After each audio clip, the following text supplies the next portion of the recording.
Hey guys, my name is Kalika Bond. So are you ready to set up a still life? Do you have something to take notes with? I'm gonna go over composition, structure, value, what objects to choose. Where do we begin? Get ready, here we go. Let's begin here. So I've set this up. What do you think about this still life? Does it interest you? Does it intrigue you? Is it something you'd wanna draw? Well, let's go over some of the things that I see that are a challenge with this still life. First of all, let's talk about tangents. Do you know what a tangent is? Well, a tangent when it comes to art is an awkward part of a drawing that stands out to the viewer. So one example of a tangent would be, I guess the most obvious one is our lemon, okay? So if you look at the lemon, you can see the top edge of the lemon here lines up with the tabletop there. That's considered a tangent. You don't want that to happen. So that's one.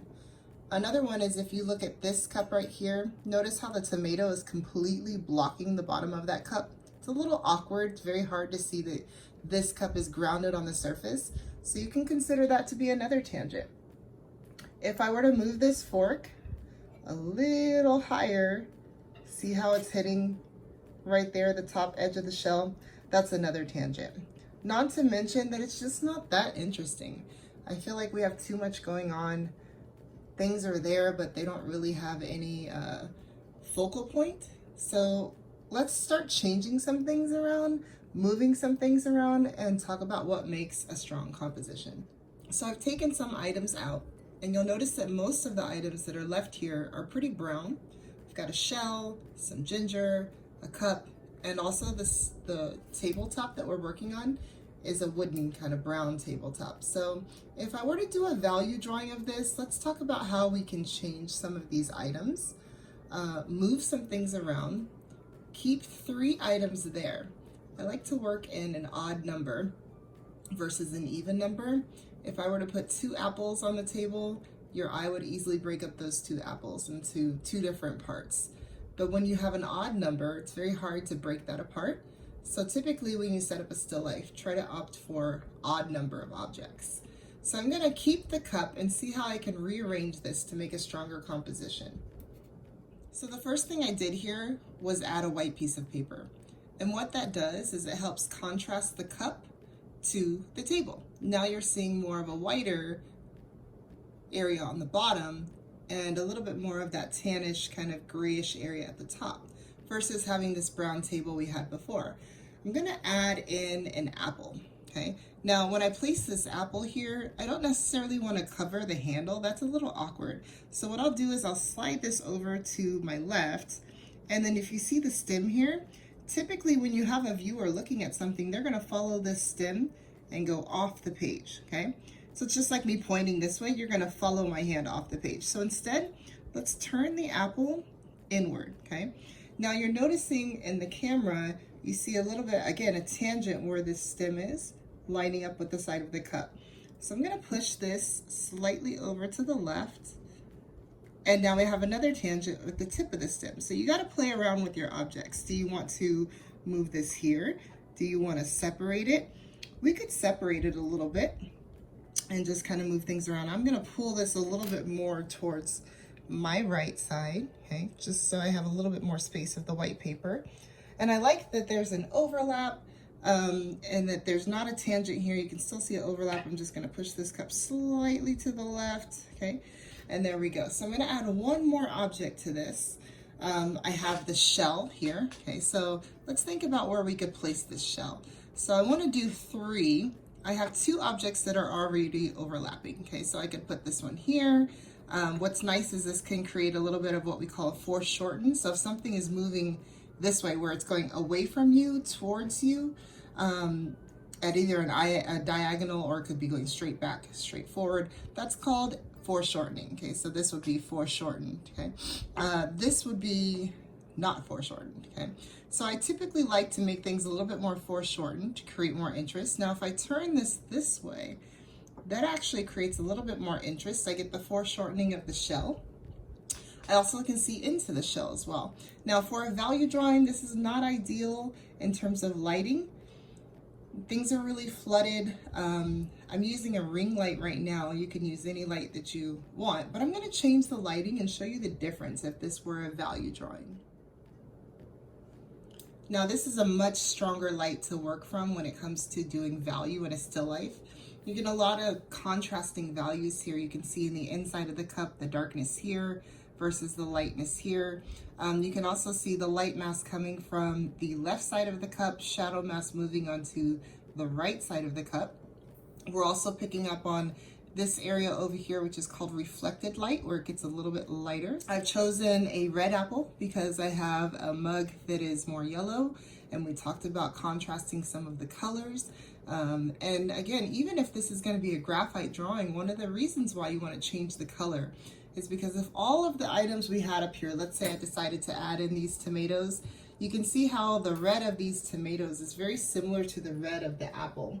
And if you add too much of the same color next to each other, what happens is the values end up being the same. There's not much difference between, you know, the dark part of this tomato here and this area over here in the apple. So by changing the color of the object, then I'm able to get a little bit more value ranges out of it. So this would be a better still life to think about. Now here's an example of how positive and negative space are going to play an important role in your composition.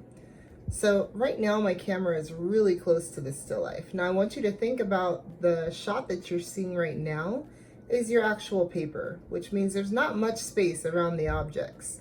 The space around the objects, that's considered negative space, and the objects themselves are positive.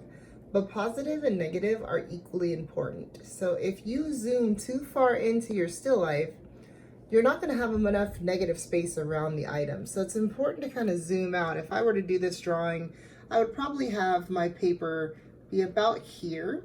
So I would have a nice balance of negative space. Now also keep in mind where you place this left to right.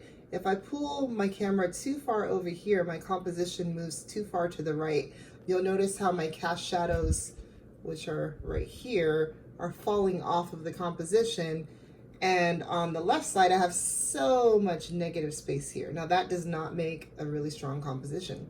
You could also do something where you are too bottom heavy, okay? So you've got items that are really low on your composition and you have a lot of space at the top. So you want to balance that out, maybe pull it down just a little bit, okay?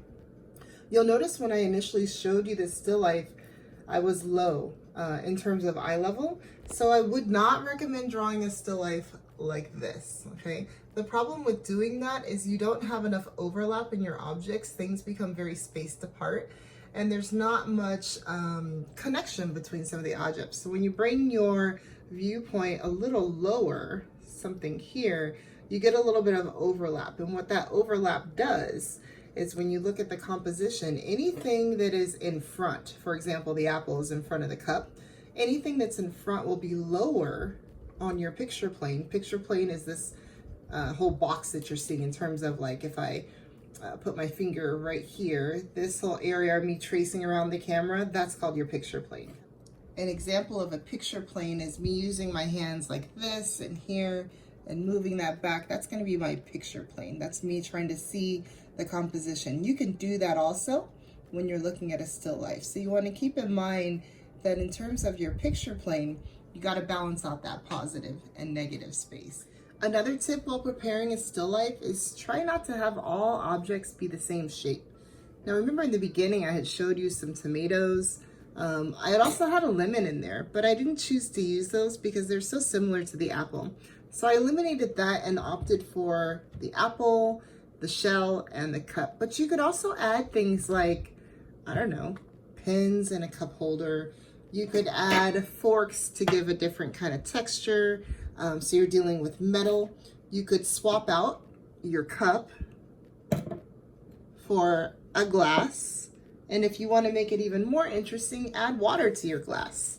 That always makes it fun. You could change your apple for a lemon. Think about a little bit more foreshortening. And notice how I'm not blocking the entire bottom of the cup. Okay, so that makes a stronger composition versus me putting this directly in front of it. I put it off to the side, and I also use that foreshortening we talked about before, so it's moving towards us as a viewer, to avoid the tangent, which would be if I put it right there, of the edges touching. I just let that item overlap. You can pull it forward also, okay, so it makes it go lower on your picture plane. And then you could move the cup if you want to. Once you figure out where the lemon needs to be, you can move the cup. I have some writing. I reversed that, turned it backwards. You can put that in what we call three-quarter view. So instead of putting it straight back, you can turn it off to the side. You can ignore the writing altogether. I can take out this, okay, and put in something else like the apple, okay? Now for me, it seems like the cup, let's take this out. Seems like the cup just kind of gets lost behind the lemon and the apple. Okay, let's bring the camera down a little bit so you guys see what I'm talking about. So what I would do in this case, while I'm adding objects in here, I would take this one out because it seems a little lost. And instead of using that, I would swap it for this one, okay? Now, right now my camera is kind of low, so we'll pull this up so you guys can see the whole composition, something here. I have a tangent with the apple, so I'm going to separate the apple.